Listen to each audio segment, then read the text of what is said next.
बिस्मिल्लाहिर्रहमानिर्रहीम अस्सलाम वालेकुम जी स्टूडेंट्स, हमारे पास आज बहुत ही अच्छा लेक्चर्स मौजूद है। जबकि नाइन्थ क्लास जो है उसके तमाम के तमाम बुक जो है वो अगले साल 2025 के अंदर वो चेंज हो गई हैं।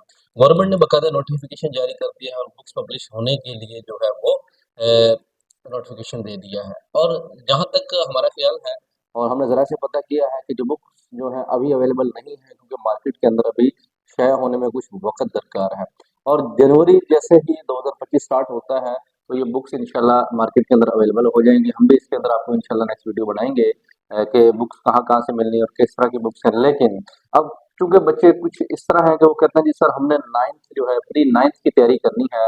अब क्या प्री नाइन्थ की जो ओल्ड बुक्स हैं जैसे मैथमेटिक्स है, साइंस है और इंग्लिश वगैरह है, तो क्या ईटीसी हम उसकी कैसे तैयारी करें सर? तो उसके लिए मैं एक बहुत अच्छी आपके लिए ये मैंने वीडियो बनाई है। जबकि कौन कौन से आपको टॉपिक करने चाहिए और नाइन्थ के लिए आपको कौन कौन से जो हमें पता है कौन सी जो चीज़ें हैं वो इम्पोर्टेंट है और कौन सी बुक्स के अंदर ज़रूर होंगी। क्योंकि जो चीज़ मोस्ट रिपीटेड है और वेरी वेरी इंपॉर्टेंट है वो तो बुक्स के अंदर आनी है, लेकिन न्यू जो आएंगी वो भी कुछ एक्स्ट्रा सीनियर क्लास जैसे 10th क्लास है उसमें से कुछ टॉपिक्स जो है उठा के नाइन्थ के अंदर दे दिए जाएंगे। थोड़ा डिफिकल्ट यानी पहले से थोड़ा अप लेवल होगा।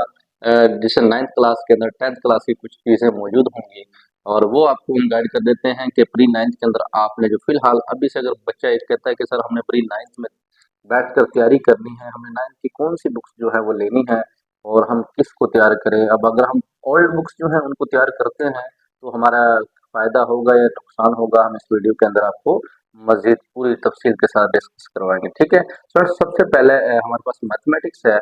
तो मैथमेटिक्स जैसे आप प्री नाइन्थ के अंदर मैथ को तैयार करना चाहते हैं तो ये मैंने कुछ इंपॉर्टेंट टॉपिक्स लिखे हैं और जो 90% चांस है कि यही टॉपिक्स जरूर नाइन्थ के अंदर होंगे। ठीक है स्टूडेंट्स, और इसके अलावा भी होंगे, लेकिन ये आपने लाजमी नाइन्थ क्लास जो है प्री नाइन्थ है उसकी तैयारी के लिए ये टॉपिक्स लाजमी करने हैं। स्टूडेंट्स एक और बात है कि अगर आपने अभी तक हमारा चैनल सब्सक्राइब नहीं किया तो ज़रूर सब्सक्राइब कर लें, क्योंकि न्यूज़ इन्फॉर्मेशन जो एजुकेशनल है और past paper, current paper, daily base पे जो पेपर्स होते हैं, बोर्ड्स के पेपर, लाहौर बोर्ड हो या पंजाब बोर्ड के जितने भी पेपर्स हैं उनके जितने भी पेपर्स हैं उनको हम करंट जो होते हैं उनको भी अपने यूट्यूब चैनल पर अपलोड करते हैं। और पास्ट पेपर, गेस्ट पेपर्स के लिए हमारे चैनल को सब्सक्राइब करें। मैथमेटिक्स के जितने भी लेक्चर्स हैं 9th 10th के वो हमारे पास अवेलेबल है। मजीद लेक्चर अपलोड हो रहे हैं। तो स्टूडेंट्स सबसे पहले हम स्टार्ट करते हैं कि मैथ प्री नाइन्थ क्लास। अब प्री नाइन्थ क्लास का मतलब ये है कि बुक्स तो चेंज है। देखें बुक्स क्या है, चेंज है। बुक्स चेंज होने के बावजूद हमारे पास गवर्नमेंट ने जो कहा है कि बुक्स चेंज हो गई हैं। अब प्री नाइन्थ के अंदर क्या हमने ओल्ड नाइन्थ पढ़नी है? नहीं पढ़नी। हमने क्या करना है कि जो प्री नाइन्थ आपके पास मैथमेटिक्स है, साइंस वालों की मैं बात कर रहा हूँ, साइंस के मजामीन जो साइंस मैथ है उसमें जो आपने नाइन्थ क्लास में मैट्रिसेस एंड डिटरमिनेंट्स पहला चैप्टर देखा हुआ है। ठीक है, तो ये आर्ट्स के अंदर भी 10th क्लास के अंदर ये मौजूद है, मैट्रिसेस का चैप्टर है। तो आर्ट्स वाले हों चाहे साइंस वाले हों, आपने मैट्रिसेस का चैप्टर लाजमी करना है प्री नाइन्थ वालों ने। ठीक है, मैट्रिसेस के अंदर हमारे पास जिसे हम कॉलम और कॉलमों का मक्ता कहते हैं, जिसे डिटरमिनेंट्स जिसको कहते हैं, मक्ता को कहते हैं, ये टॉपिक से इसके रिलेटेड जितने भी क्वेश्चन हैं आप उनको कीजिए। आप देखें कॉलम के अंदर मैट्रिक्स के अंदर हमें मल्टीप्लिकेशन किस तरह करनी है, एडिंग किस तरह करनी है, और इस तरह सिंगुलर नॉन सिंगुलर जिसे नादर कॉलम कहते हैं, गैर नादर कॉलम कहते हैं, इनका आपको आइडिया होना चाहिए।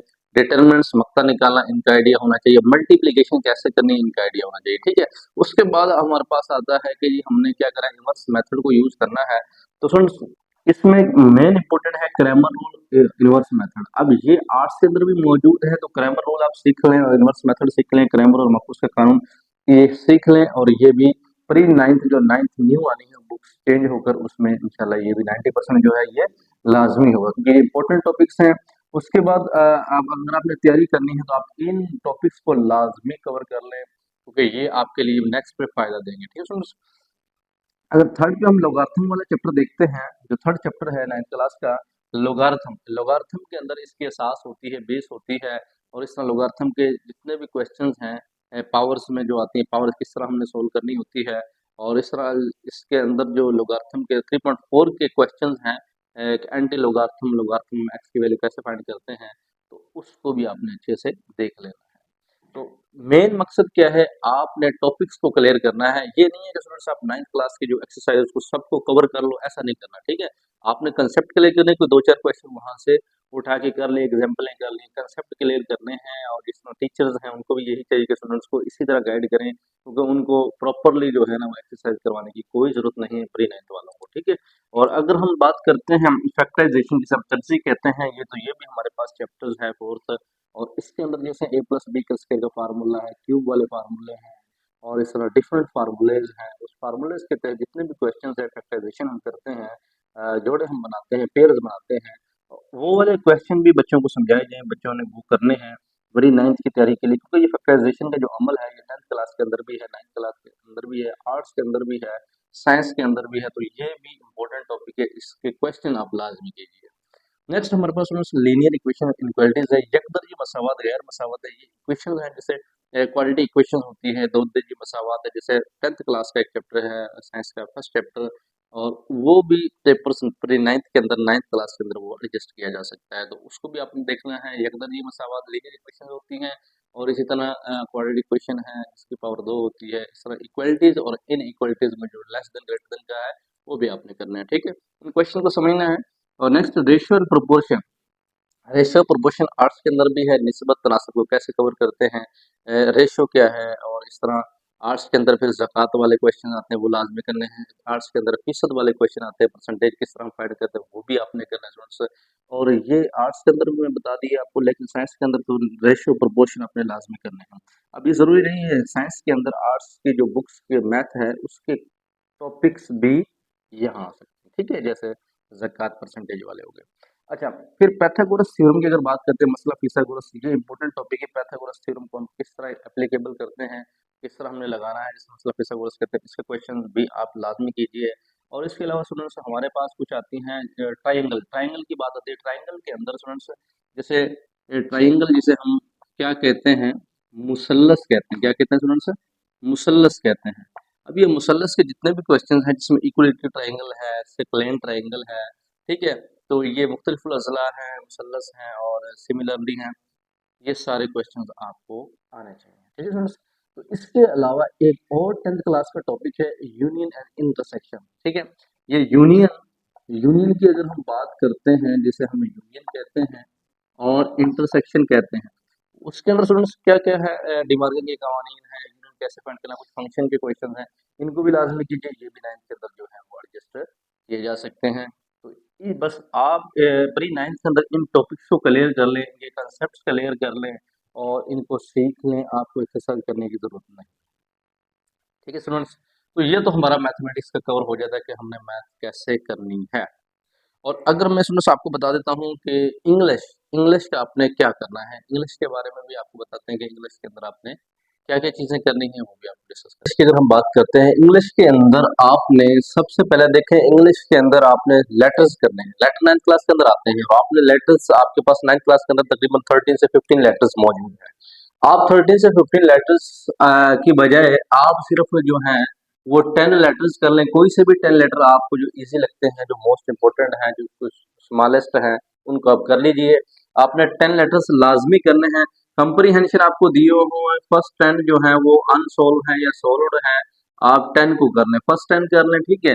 कंप्रीहेंशन 10 जिसमें क्वेश्चन दिए होते हैं, पैराग्राफ के अंदर से आपने आंसर ढूंढ के लिखने होते हैं, इजीली हैं वो आप कर सकते हैं। तो ये प्रैक्टिस के लिए है, इनको प्रैक्टिस अच्छे से कीजिए, और ये भी 9th प्री 9th के अंदर ये लाजमी होंगे, ठीक है स्टूडेंट्स। लेटर्स तो मौजूद होंगे और वही कंप्रीहेंशन में मौजूद होंगे। तो स्टूडेंट्स एप्लीकेशन जो है ना, एप्लीकेशन आप देख लें, वो भी कोई सी टेंस कर लें या 8 कर लें एप्लीकेशन भी, लेकिन हम जब 9th क्लास में पेपर देते हैं वहाँ एप्लीकेशन नहीं होती है, लेकिन इस दफ़ा हो सकता है एप्लीकेशन जो है मौजूद हो, क्योंकि ये चॉइस के अंदर होती थी, तो आपने एप्लीकेशन भी लाजमी कर लेनी है। ऐसे नहीं होते हैं, ऐसे 10th क्लास के अंदर होते हैं, तो ऐसे करने की जरूरत नहीं है, मजमून जिसे हम कहते हैं। और टेंसेज 12 टेंस आपके पास मौजूद हैं, आपको टेंसेज आने चाहिए, 9th के अंदर टेंस करवाए जाते हैं और वहाँ लाजमी होते हैं। नेक्स्ट 10th क्लास और 11th फिर आगे टेंसेज मौजूद है नहीं होते। 9th क्लास के अंदर टेंस होते हैं, आपने टेंस अच्छे से करने हैं। टेंसेज आपको क्लियर 12 जो है वो टेंसेज आने चाहिए। टेंसेज के बाद पैसिव वाइज जो है ये आपको लाजमी आने चाहिए, पैसिव वाइज भी 9th क्लास के अंदर होते हैं। पैसिव वाइज किस तरह करते हैं, डायरेक्ट इंडायरेक्ट 10th क्लास के अंदर ही इंशाल्लाह होंगे। 9th क्लास के अंदर भाई 9th जो है उसमें न्यू 9th आनी है, बुक्स चेंज होकर उसमें पैसिव वाइज होंगे। एप्लीकेशन आप कर लेंगे इस्लामिक चैप्टर्स, अब चैप्टर्स हमारे पास कोई 12 के 13 चैप्टर्स हैं, उसमें फर्स्ट चैप्टर है इस्लामिक चैप्टर्स है, इस तरह एक और हज़रत आयशा वाला कोई चैप्टर्स है आप वो कर सकते हैं। इस तरह और एक कायदिज़म वाला चैप्टर्स है, आप कायदिज़म वाला चैप्टर लाज़मी कर लें। यानी जो आपको ईज़ी लगते हैं वो सिर्फ़ आपने प्रैक्टिस के लिए ही करने, क्योंकि चैप्टर्स तो सारे चेंज हो जाएँगे, उसमें चेंजिंग आ जाएँगी, ठीक है? तो आप तर्जुमा सिर्फ़ अपने ओवरव्यू के लिए आप कर सकते हैं। एमसीक्यूज़ को रेडी कर लें, अपनी ग्रामर को रेडी कर लें, ग्रामर आप सीख लें, क्योंकि टेंसेस सीखें, पैसिव वॉइस सीखें, ग्रामर अच्छे से सीख लें, यही पूरी 9th में आप पढ़ सकते हैं। लेटर्स कर लें, एप्लीकेशंस कर लें, ठीक है? एस्टिमेट्स और कंप्रीहेंशंस कर लें। इसके अलावा और कोई चीज़ करने की आपको ज़रूरत नहीं है। लेकिन अगर हम फिजिक्स की बात करते हैं, इस फिजिक्स के अंदर चैप्टर नंबर 1 है, क्योंकि 9th क्लास का जो चैप्टर 1 नंबर 1 है फिजिक्स का, वो बेस है पूरी। तो उसी से फिजिक्स में के कवानीन यानी यूनिट्स वगैरह हैं, बेस यूनिट है, ड्राइव्ड यूनिट्स हैं, वो यूज़ होते हैं पूरी फिजिक्स के अंदर। तो वो लाज़मी पेपर्स के अंदर, यानी जो हमारे पास 9th आनी है, बुक्स चेंज होंगी, उसके अंदर ये पहला चैप्टर के जो टॉपिक्स हैं वो लाज़मी होंगे। अब देखें टॉपिक्स आपने कैसे करने हैं, टॉपिक्स आपने क्लियर करने हैं, आपको डेफिनेशन अच्छे से आनी चाहिए, उसको डेफिनेशन विद एग्जांपल्स आनी चाहिए, ठीक है? और जो लॉन्ग क्वेश्चन है उनको कत्ल करने की ज़रूरत नहीं है, क्योंकि लॉन्ग क्वेश्चन ज़ाहिर बात है चेंजिंग होगी, उसके अंदर आपको कोई ज़रूरत नहीं है। आप सिर्फ डेफिनेशन और कंसेप्ट क्लियर कीजिए, आपको न्यूमेरिकल करने की भी ज़रूरत नहीं है। अभी फिजिक्स के अंदर आप न्यूमेरिकल कीजिए, आप सिर्फ अपने टॉपिक से क्लियर करें। चैप्टर नंबर 2 है, 4 है और 6 है। ये चैप्टर्स 4 चैप्टर्स हैं, आप इनको अच्छे से कर लें। यानी डेफिनेशन आप अच्छे से क्लियर कर लें, और मज़ीद जो चैप्टर्स हैं उनकी भी आप डेफिनेशन क्लियर करें, कंसेप्ट क्लियर करें, समझें उसको, लेकिन आप यानी एक्सप्लेनेशन के साथ ना जाइएगा, ठीक है स्टूडेंट्स? तो उसके बाद हमारे पास, क्योंकि आपने सिर्फ 2-3 मंथ का वेट करना है, फिर आपके पास जनवरी-फरवरी में जो है बुक्स इंशाल्लाह अवेलेबल हो जाएँगी, और फिर आप बुक्स न्यू खरीद कर सकते हैं। जैसे ही हमारे पास अगर बुक्स आती हैं तो हम भी आपको प्रोवाइड करेंगे इंशाल्लाह। बुक्स चेंज इसमें केमिस्ट्री की अगर बात करते हैं, चैप्टर 1, 2, 5 और 7 जो 9th क्लास का है, आप उसको कवर करें। 10th क्लास का भी कुछ टॉपिक्स आएँगे, लेकिन करने की ज़रूरत नहीं है, आप सिर्फ 9th को कवर कर लें, क्योंकि 9th ही मोस्टली जो है 70% रिपीटेड होनी है। और इसके अंदर चैप्टर 1 है, 2 है, 5 और 7 है।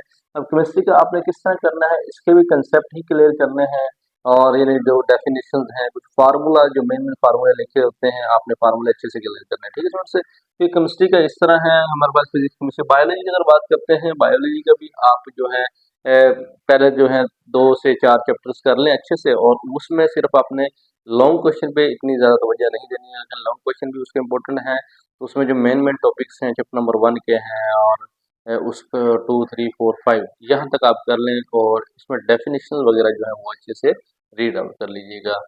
और एक और बात देखें, अब 9th का इंग्लिश, फिजिक्स, केमिस्ट्री, बायो हो गई है, और मैथमेटिक्स आपको अच्छे से समझा दें। यही चीज़ें आप अपनी 9th के अंदर कर लें। बाकी जो भी उर्दू है, उर्दू के अंदर आप ख़त कैसे लिखते हैं, दरख्वास्त कैसे लिखते हैं, और कहानी भी करने की ज़रूरत नहीं है। और मुताला पाकिस्तान जिस तरह है वो चेंज हो जानी है, सारी चेंज हो जानी है। वो तो 10th क्लास में अंदर है, लेकिन इस्लामिया जो है वो न्यू से बन के आएगी, उसको भी करने की अभी ज़रूरत आपको नहीं है, ठीक है स्टूडेंट्स? तो ये बुक्स हैं, आपने इनकी ही प्री 9th में तैयारी करनी है, तो इस लेवल से आप कीजिए, क्योंकि आपको कतन जो है वो एक्सरसाइज मैथमेटिक्स की रट्टा लगाने की ज़रूरत नहीं है, न्यूमेरिकल को या लॉन्ग लॉन्ग सवाल को, क्योंकि वो बुक्स तो सारी चेंज हो जानी है, वो तो कन्फर्म हो गया है। बुक्स चेंज होने के लिए आपको स्टूडेंट्स क्या करना होगा, ये कुछ टॉपिक्स जो मैंने आपको बताए हैं, कुछ चैप्टर्स मैंने आपको बताए हैं, इनको अच्छे से कर लेना है। तो प्री 9th की हर बच्चा इस तरह अच्छे से अच्छे तैयारी कर सकता है। तो स्टूडेंट्स यहाँ तक के लिए हमारा जो टॉपिक्स लेक्चर्स हैं वो ख़त्म होते हैं। हमें दुआओं में याद रखिएगा। अल्लाह हाफ़िज़।